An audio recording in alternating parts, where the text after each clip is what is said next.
Calgary is extremely entrepreneurial. They put their heart opening up, shutting down, opening up, shutting down. What the heck is going on here? This is mine, I want it. Misunderstanding and all of that. Yeah, I'm going to run for city council.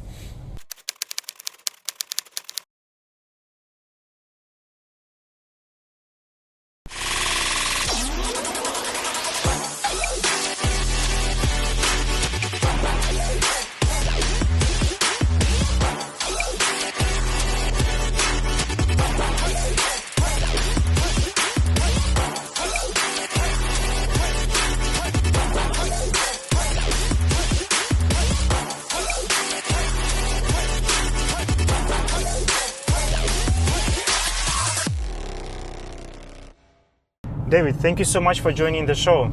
Thank you for having me. I'm excited. This is my first drive along podcast, so yeah. Awesome. I hope it's going to be the best one. Perfect. Yeah. Well, you have so many things to tell, story to tell, but the big part of your life was the COMMONGOOD company.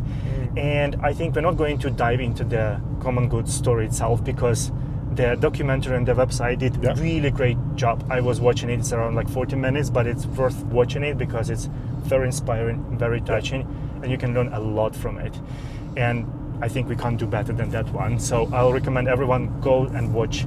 It's really, really nice. But there will be some questions related to that. And the first one I want to hear firsthand from you, and you already covered as well on the website a little bit. What are your biggest takeaways and learnings from running COMMONGOOD? Well, when we went into COMMONGOOD, we thought we knew the problem really well. Like we had talked to a few people, and they were like, yeah, that's the problem. And we started building out the company, and we definitely found that there was a lot of problem on the restaurant, like the customer side, but on the mission side, I would say that the biggest learning was that we really didn't know as much as we probably needed to know in order to have the success on the mission side that we wanted. We had success, but we didn't have the kind of success that we wanted. And like that, for us, that was housing. Like we learned that housing was really incredibly important in the mix. If we didn't have housing, we could not recover someone through work, if that made sense. But if we had it tied with housing, then we had a chance. Interesting. Yeah. So I think I would have dived in a little harder, maybe, on the problem side to understand that aspect. I think that we would have maybe, I don't know. I mean, we were about to pivot, so there's zero regrets about it. It was just a learning aspect, and when COVID struck, we were about to pivot into a housing model with a nonprofit. So creating social impact, scaling startups, and making money at the same time is not really straightforward. And lots of startups struggle with that. Yeah. You have experienced it yourself firsthand. And now as the mentor, what is your top advice to startups with social impact? It's so difficult. Typically, most organizations that are going after social impact first find that they don't. I find that they often don't have a profitable model or understand profitable models. Whereas when you go kind of profit first, maybe the mission doesn't get accomplished as much as you want because you have, like, whichever one you do, it seems like you're always going to make some kind of a compromise. It may not be, like, it shouldn't be something that compromises your overall mission, but it might compromise how fast your mission gets done, or it might compromise how broadly, or, different aspects of the mission. But sometimes, and I'd say oftentimes, the mission, the larger mission of the organization sometimes needs to be separated from the social enterprise, so that the social enterprise can act on building out a profitable model with a mission ingrained that doesn't inherently hurt the profitable model, I guess, if that makes sense. Like with COMMONGOOD, we wanted we wanted to be able to hire people and pay them cash on a daily basis to fold all the laundry. We could have done that more profitably. Like, we could have bought a machine that would have done,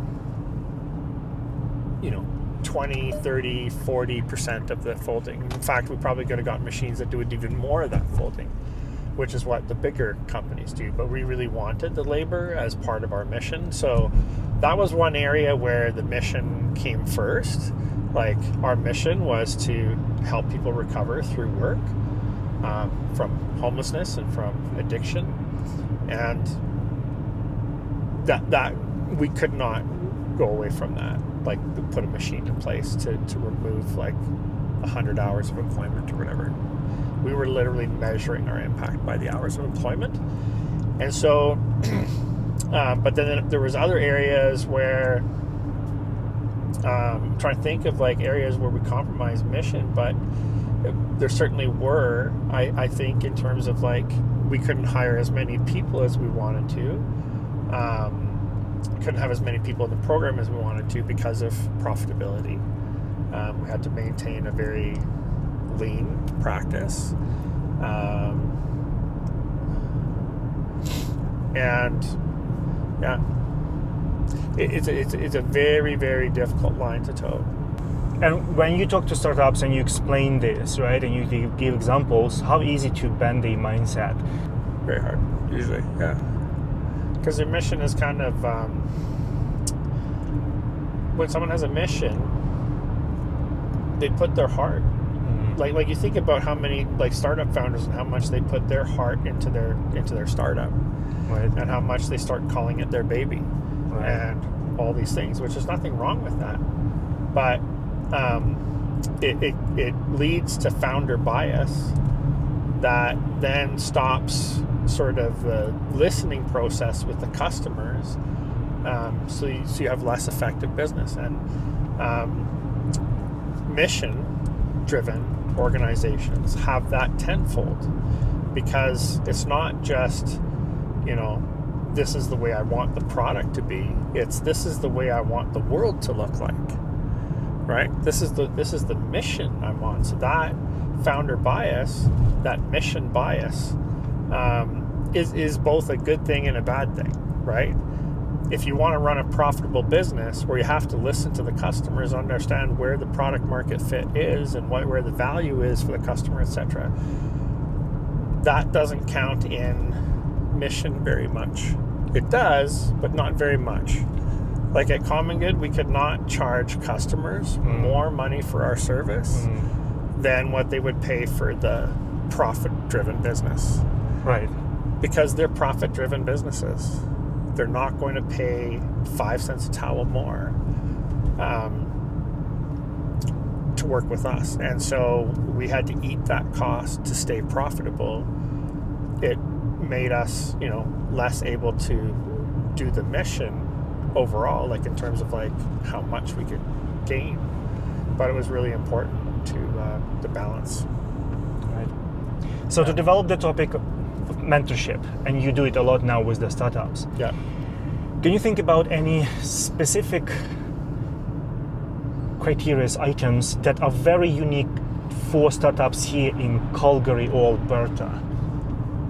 Definitely, like we have a massive amount of oil and gas engineers that have been brought here from all around the world for the last 40 years to build up our oil and gas industry, which is continuously laying off more people, even if the gas dollar goes up. And so, like those companies are also very extremely profit-driven businesses, and they have this highly trained talent that they have to pay enormous amounts for. And they traditionally, paid exorbitant amounts, to get these engineers in because the industry was so tight. So now we have this, industry that's laying off people in droves that are extremely high talented people, and they're either going to move away from Calgary to stay in that oil and gas industry and make the money that they make, or some of them start to transition into our tech industry. So I think that our sort of connection to oil and gas leads us to have the ability, the understanding, sort of the. Sometimes I talk about having like the bench knowledge in an industry, like that's something that I didn't have going into laundry. I had zero bench knowledge going into nobody with experience running a laundry corporation, and so I had to really reach out to my network to find that. And like that's not something just inherent, but oil and gas is inherent here. So all the sustainable tech around petroleum materials and carbon capture and around that whole process, so much of that startup has such a great ecosystem here to draw from. I think our agricultural ag tech has a really, really strong presence here. I think our healthcare system, this isn't unique per se to Calgary, but Calgary has a few unique pieces in our healthcare system that make us really, really a good spot for the health sciences technology. Like we've got the world's best heart research right here in Calgary. We've got, among three or four of the top diseases in the world between here and Edmonton, you've got them covered in top research. That's pretty incredible if you were like going to do a health sciences startup, right? I would say like those are the three things I can think of, and then lastly, I would just say that Calgary is extremely entrepreneurial, and collaborative entrepreneurial. Like it's not each to their own. Like I just had a conversation with someone last week that was just commenting about how blown away they were by how welcoming and helpful the entrepreneurial ecosystem is here. And so that's a massive, like when I was starting business, I didn't have quite that, right? But now I do. That's my next question. That's actually what I want to explore, because I'm still new to the ecosystem, and I know it's super vibrant now, dynamic, it's welcoming, it's open. Yeah.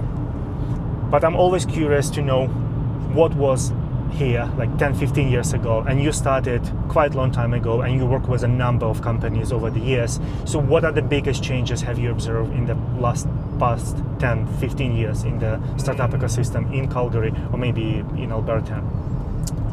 I mean, it's very much grown up. Like 10-15 years ago, I would say it was like the toddler stage is the only way I could describe it. It was like a lot of fist bumping and a lot of this is mine, I want it, I want mine, and just a lot of fighting among different groups in the ecosystem. There was kind of a struggle for power for some reason, which led to the community and the Calgary Innovation Council, which has been really helpful in sort of just evening the playing field across our tech ecosystem and making sure that there's a lot of people that can be included. And the Rainforest Initiative started after sort of, we had a pretty fragmented heading downward ecosystem 15 years ago, I would say. But initiatives like Rainforest Alberta, which I'm a big believer in, like when people sign up for that, you're signing up to mentor, you're signing up to be like open and to say like, no, I'm going to be helpful. I'm not going to like try to just keep to my own. And so we see, there's lots of little business associations have grown up, little tech, groups that have got together because they have that access now that we didn't in the past. What do you think was the tipping point? What was the trigger? Why it suddenly changed?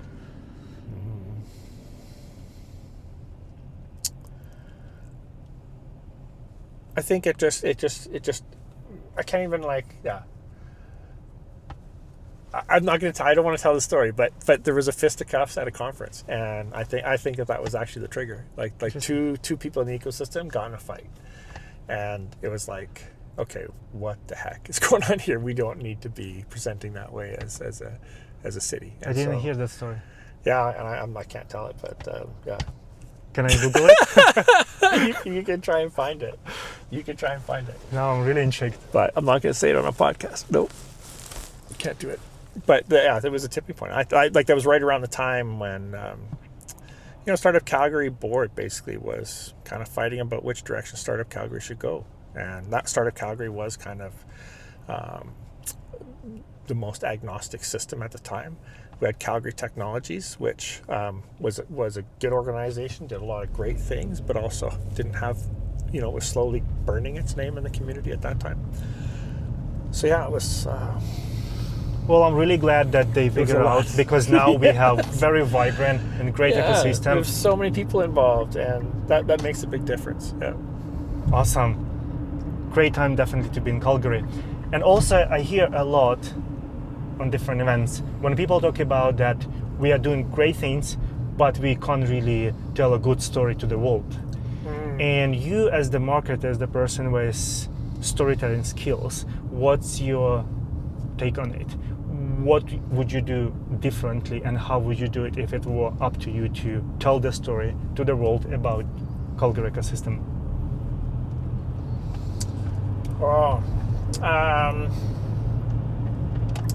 As a marketing communications guy, like I couldn't even answer that off the fly, but what I would say, it has to be so...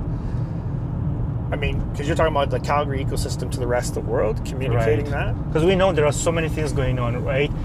But when you talk to people from outside Canada or even from outside Calgary, they don't really know what's happening. Yeah, and I think the stories have to be like...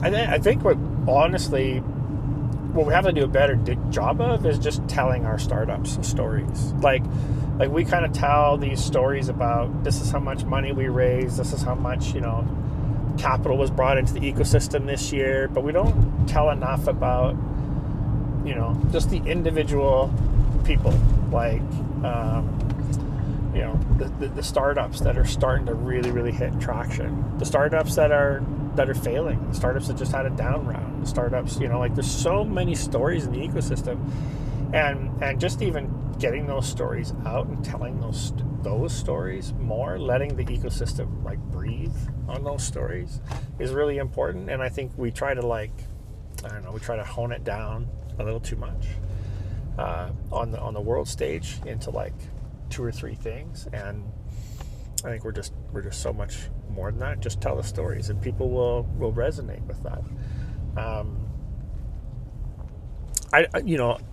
I don't know that we we want Calgary to be on the world stage from a tech standpoint, but there's very specific groups that we want to attract, right? Like, we want to attract capital, and we want to attract talented founders, talented startup tech ecosystem employment people, right?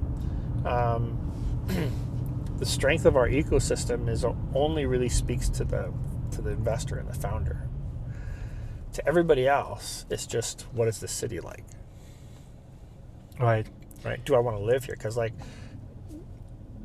it's only maybe 35-50% of my life at most is my startup or my work. The rest is my family and my home. So, yeah. There are so many good things happening. Ecosystem is growing, more VCs coming in, more money coming in, right? And we're slowly building up that momentum. But there are still lots of challenges. Could you speak to some of the things that you see on a daily basis that you want to improve? I think, honestly, I think our ecosystem's on a very, very good footing. Every measure that I would say was really, really difficult a year ago, I see getting better now. Just even the amount of new investors coming to town. It's just a regular flow. And when I was working at Platform and answering the intake calls of new founders coming in, I couldn't believe how many people were coming from outside of Calgary. And they were looking at us and saying, okay, maybe I should bring my startup there and do it there, right? Which is just awesome. Challenges we have, I think we're still not we're not a completely inclusive ecosystem. I think that funding challenges for people of color and women and all different kinds of groups, that if you just don't fit that standard model of a white dude that has had 1 or 2 exits, it's very difficult to raise funds. So we have a big gap there that I think just mass amount of underrepresented founders that need funding and should be getting the funding because they have really good startups and they have the ability to execute on them.